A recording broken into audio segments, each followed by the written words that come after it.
नमस्कार दोस्तों, हमारे चैनल भवानी विश्वकर्मा में आपका स्वागत है। आज हम जानेंगे कि गणेश चतुर्थी क्यों मनाया जाता है। गणेश चतुर्थी में कौन सा उपाय करने से आपको लाभ होता है। ये सारी बातें हम आज पंडित श्री प्रदीप मिश्रा जी के आज की कथा में सुनेंगे। इस वीडियो को अंत तक ज़रूर देखें और अगर आपको हमारा चैनल अच्छा लगे तो हमारे चैनल को सब्सक्राइब ज़रूर करें। तो आइए जानते हैं कि गणेश चतुर्थी में कौन सा उपाय करना चाहिए। एक चोर भगवान शिव के मंदिर में चोरी करने के लिए गया और उसके पास में रात्रि के समय देखने के लिए, उजाला करने के लिए, कोई प्रकाश करने के लिए कोई मशाल या अग्नि नहीं थी। उसने शंकर जी के मंदिर का त्रिशूल उठाया, अपने कंधे का पिछोड़ा उठाया, उसको लपेट कर उसमें दिए से आग लगाकर त्रिशूल से चारों तरफ घुमा घुमा कर उजाला कर कर देखने लगा। जैसे ही देखा वैसे ही मेरे शंकर प्रकट हो गए और शिव जी प्रकट होकर बोले, मांग तुझे क्या चाहिए। भोलेनाथ मैं तो चोर हूँ, चोरी करने आया था, मेरे परिवार का भरण पोषण करना है। भोलेनाथ जी बोले, आज शिवरात्रि के दिन तूने रात्रि के समय पर मध्य रात्रि में मेरे मंदिर में प्रकाश करा है, इसलिए मैं तुझे वर देता हूं, जा कुबेर के सिंहासन पर तू बैठेगा। और भगवान शंकर ने कुबेर को नीचे उतार दिया और या चोटे को कुबेर बना दिया। सोचो कितना दयालु होगा, चोर को कुबेर बना दिया। जिस कुबेर की तुम पूजन करते हो ये चोट्टा है, चोर है।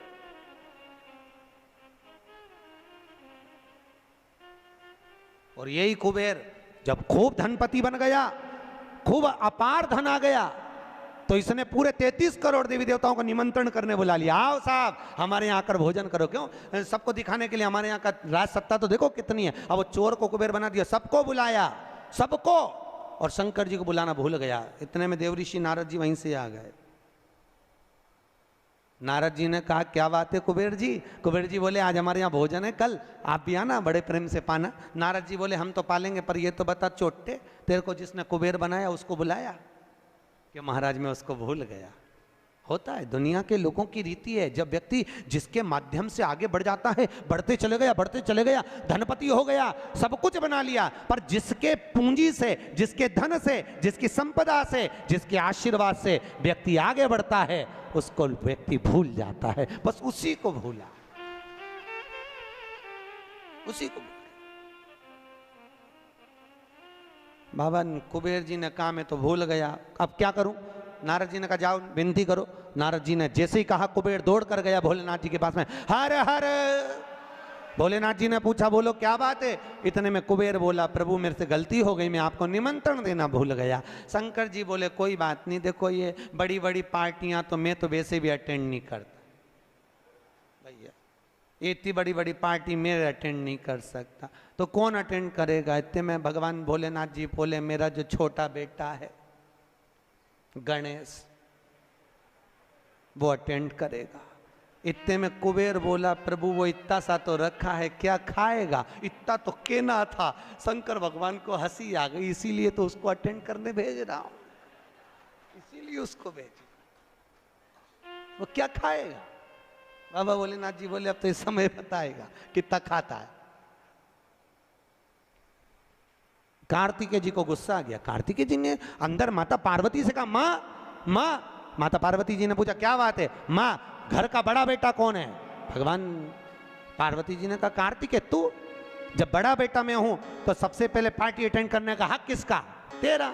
तो शंकर जी ने, पिताजी ने गणेश जी को कुबेर भैया के यहाँ भोजन करने क्यों भेजा। शंकर जी आएंगे, उनसे पूछेंगे। भोलेनाथ जी जैसे ही आए, पार्वती ने पूछा, क्यों उपद्रव करवाते हो प्रभु, ये सब प्रपंचा क्यों करवाते हो। जब तुम्हारे दोनों बेटे बराबर हैं तो फिर ये बड़े को तुमने भेजा क्यों नहीं। इतने में शंकर जी बोले, मुझे मालूम है कहाँ पर कौन सी पार्टी में किसके घर किसको भेजना, लिफाफा लेके। मुझे सब मालूम, कौन सी शादी किसको अटेंड कराना ये मुझे मालूम है, इसलिए मैंने गणेश जी को वहां भेजा। और गणेश जी से कहा, बेटा अच्छे से जीवना। गणेश जी बोले, पिताजी नाक कटाऊंगा नहीं, क्योंकि नाक मेरी लंबी है। तुम चिंता करो मत, जिम ने बैठा तो उठूंगा नहीं जब तक आपकी सूचना आएगी नहीं। और गणेश जी महाराज पहुंच गए। शाम को 7 बजे भोजन का टाइम, 4 बजे पहुंच गए। और 4 बजे जैसे गणेश जी पहुंचे, आवाज लगाई कुबेर भैया, कुबेर भैया। अब जैसे बोले कुबेर भैया, तो कुबेर भैया तो नहीं आए। कुबेर जी की धर्मपत्नी निकल कर बाहर आ गई। और कुबेर जी की पत्नी ने कहा, गणेश जी भोजन का टाइम तो 7 बजे। इतने में गणेश जी बोले, भाभी जी सब लोग जिमने आ जाएंगे, मैं छोटा सा कहाँ बैठ के जिमूंगा, इसलिए आ गया। अंदर से कुबेर जी बोले, अब आ गया है तो जिम लेने दो। अच्छा है, जितने जिम के जाएंगे टाइम तो निकल जाएगा। और समय 33 करोड़ देवी देवता का भोजन बना, इसको जल्दी जल्दी जिमा जुमू के न चीत कर। ऐसे गणेश जी को बिठाया, आओ गणेश जी बैठो। भाभी ने कहा बैठो। गणेश जी बोले, भाभी बैठ जाऊं? हाँ बैठ जा। चौकी लगा के गणेश जी के बिठा दिया। और अब थाली जैसे ही लगी, भाभी थाली लगा के लाई। गणेश जी खाते गए। जैसे ही खाते गए, 33 करोड़ देवी देवता का भोजन 15 मिनट में निपटा गया। 33 करोड़।